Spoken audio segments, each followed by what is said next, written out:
వ్రతశాల ఇది నా యేసు నివసించశాల. దేవుని సన్నిధిలో చేరిన దేవుని బిడ్డలమైన మనందరికీ సర్వాధికారి ఇచ్చినటువంటి లేఖన భాగం చదువుకుందాం. మత్తయి సువార్త 11వ అధ్యాయం 28వ వచనం. ప్రయాసపడి భారము మోసుకొనుచున్న సమస్త జనులారా, నా యొద్దకు రండి, నేను మీకు విశ్రాంతి కలుగ చేతును. దేవుడి శ్రేష్టమైన మాటలు దీవించి ఆశీర్వదించునుగాక. మనం అందరం కూడా ఏం మోసుకొని ఉన్నాం? భారం మోసుకొని ఉన్నాం. దేవుడు ఏమంటున్నాడు? ఆ భారాలన్నీ మీరు పక్కన పెట్టి నా యొద్దకు రండి, నేను మీకు విశ్రాంతి కలుగజేస్తానని దేవుడు సెలవిస్తూ ఉన్నాడు. ఏమేం భారాలు మన హృదయంలో ఉంటాయి అని అంటే, ఒక్కొక్కరికి ఒక్కో భారం హృదయంలో ఉండొచ్చు. కొంతమందికి అప్పుల భారం, కొంతమందికి రోగమే ఒక భారం, కొంతమందికి నిందలే ఒక భారం, జాబే ఒక భారం, సంతానమే ఒక భారం, కేసులే ఒక భారం, కుటుంబాల మధ్య రేగుతున్నటువంటి గొడవలు అల్లరులే ఒక భారముగా మన హృదయాల్లో ఉండొచ్చు. ఇంకా చెప్పలేనన్ని భారాలు, అసమాధానము, గొడవలు, అల్లరులు, అవమానాలు, దరిద్రతలు, ఎన్నో భారాలు మన మీద ఉంటాయి. ఒక్కొక్కరిది ఒక్కో భారముగా మన హృదయాల మీద నిలిచి ఉంటాయి. అయితే దేవుడు ఇస్తున్నటువంటి మాట ఏంటంటే, ఆ భారాలన్నీ పక్కన పెట్టి నా దగ్గరికి రండి, నేను మీకేం కలుగు చేస్తానంటున్నాడు? విశ్రాంతి కలుగు చేస్తానని దేవుడు సెలవిస్తున్నాడు. ఆ మాటతో ఇంకొక మాట కూడా కింద మాట చదువుకుందాం. చూడండి, 30వ వచనం. ఏలయనగా నా కాడి సులువుగాను నా భారము తేలికగా ఉన్నది. మనుషులు ఏమంటున్నారంట దేవుణ్ణి? మా భారాలే మేలయ్యా, మా అప్పులే మేలు, మా రోగాలే మేలు, మా నిందల అవమానాలే మేలు, మేము దరిద్రతలో ఉండడమే మేలు, నిరుద్యోగంతో ఉండడమే మేలు, సంతానం లేకుండా ఉండడమే మేలు, అప్పుల్లో కేసుల్లో ఉండడమే మేలు, ఆ భారమైన భరిస్తాం కానీ నీ భారం భరించలేమంటున్నారు. ఎవరి భారం? దేవుని భారం మేము భరించలేమంటున్నారండి. దేవుడేమో మీరు భారం మోసుకోవద్దండి, దిగులు పడొద్దండి, ఏడవద్దండి, టెన్షన్ పడొద్దండి, అవన్నీ పక్కన పెట్టి నా దగ్గరికి రండి, మీకు హాయిగా మనశ్శాంతిగా విశ్రాంతి కలుగజేస్తానని దేవుడు అంటుంటే, మానవులు మాత్రం మాకేం భారాలు లేవు నాయన, నువ్వే మాకు పెద్ద భారం, నీ మాట వినడమే మాకు పెద్ద భారం, నీ సన్నిధికి రావడమే మాకు భారం, ప్రార్థన చేయడమే భారం, ఉపవాసం ఉండడమే భారం, నీ వాక్యం ప్రకారం జీవించడమే భారం, నువ్వు చెప్పింది చెప్పినట్టుగా చేయడమే మాకు భారం, నీ సన్నిధికి అర్పణివ్వడమే భారం, సాక్ష్యం పలకడమే భారం, నీ సన్నిధిలో పరిచర్య చేయడమే మాకు భారం అని మనుష్యులు దేవునితో ఎదురు తిరుగుతున్నారు. నా దగ్గరకు వస్తే మీకు తేలిక ఏలయనగా నా కాడి సులువుగాను నా భారము చాలా తేలికగా ఉంటుంది. నా మాట వింటే అన్ని భారాలన్నీ మీకు తొలిగిపోతాయని దేవుడు అంటుంటే, మనుషులేమో నీ భారం కంటే ఈ భారమే మాకు మేలని దేవుణ్ణి అంటూ ఉన్నారండి.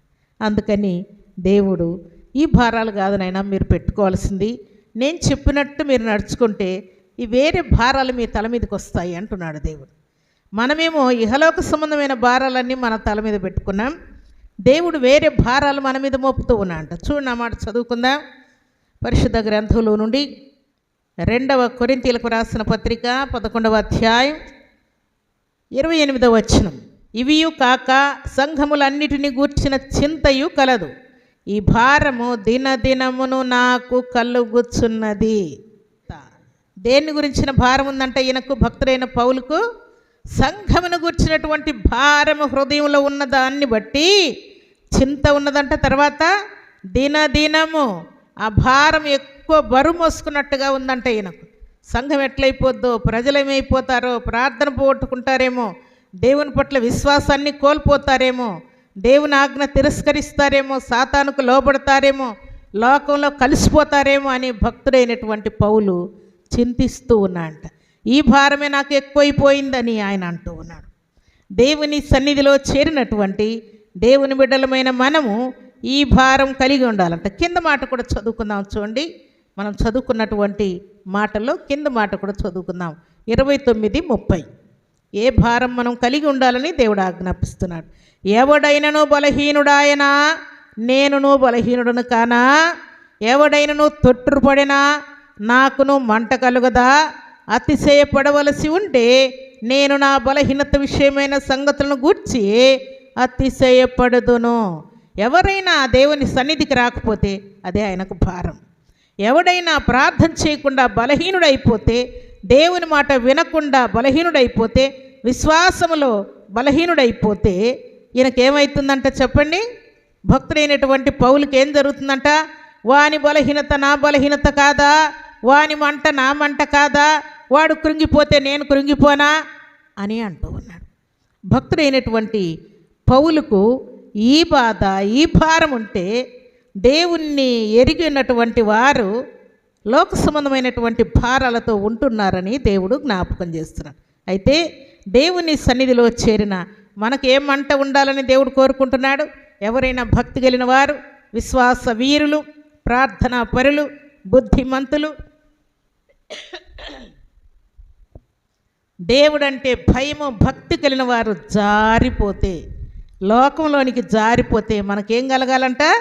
భక్తుడైన పౌలుకు మంట పుడుతూ ఉన్నదంట.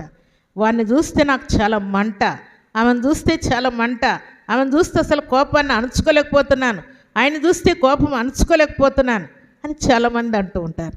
కానీ భక్తుడైన పౌలునకు దేవుని నుండి జారిపోయినటువంటి విశ్వాసులను చూచినప్పుడు వారి మీద కోపం కాకుండా హృదయంలో మంట పుడుతుందంట. ఎప్పుడు వీరు దేవుని మాట వింటారా అని మంట పుట్టి ఆయన చాలాసార్లు ఏమంటా అంటే, మిమ్మును గుర్చి మరలా నాకు ప్రసవేదన కలుగుతున్నదంట. పురుషుడు ఆయన పౌలు, నాకు ప్రసవేదన కలుగుతున్నది అంటున్నాడు. స్త్రీకి ప్రసవేదన కలిగినప్పుడు ఎప్పుడు నేను డెలివరీ అయిపోతానా, ఎప్పుడు ఈ బాధ, ఈ భారం నాకు తగ్గిపోతుందా అని స్త్రీ వేదన పడుతూ ఉంటుంది. అలాగే భక్తుడైనటువంటి పౌలుకు కూడా మంట పుట్టినప్పుడు ఎప్పుడు వీరు దేవుని మాట వింటారా, ఎప్పుడు ఈ వేదన, ప్రసవ వేదన నాకు తగ్గిపోద్దని ఆయన అనుకుంటూ ఉన్నాడు. ప్రసవ వేదన పడినటువంటి స్త్రీ వలె ఈయన బాధపడుతూ భారము భరిస్తూ ఉన్నాడు.